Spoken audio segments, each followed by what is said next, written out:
Di sisi lain, Mark tampak bersalah karena memanggil Hakim Virtus yang menyebabkan Lina juga dituduh sebagai pelaku.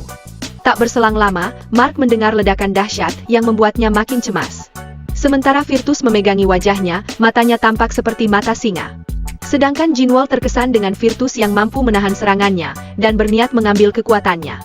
Namun, Virtus tampak murka sebab Jinwoo telah merusak topeng pemberian dewa. Wajah Virtus pun terlihat dan sekilas dia mirip dengan singa. Kemudian tangan Virtus muncul di atas Jinwoo dan langsung menyerangnya. Meski Jinwoo bisa menghindar, tapi Virtus sudah ada di belakangnya. Di mana Virtus langsung menampar Jinwoo dengan keras. Gak berhenti sampai situ, Virtus langsung keluarin serangan cahaya yang menimbulkan dampak yang dahsyat.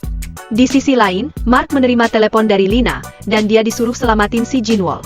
Namun, Mark bilang kalau Virtus berhasil kalahin Jinwoo. Sementara Virtus bingung kenapa Jinwoo gak mati-mati. Namun, Virtus gak ngasih kendor dan kembali keluarin serangan cahaya.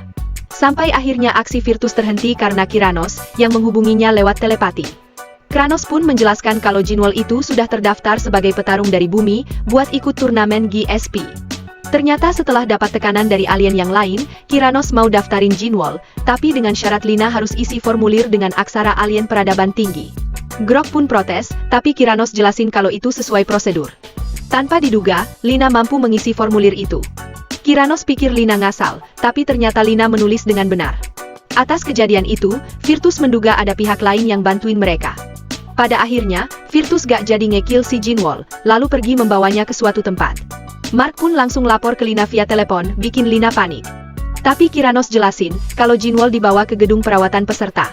Seminggu kemudian, terlihat Jinwoo masih dirawat dalam tabung air dan belum sadar.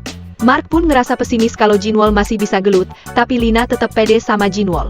Sampai akhirnya, komandan tim bumi bernama Clarice muncul.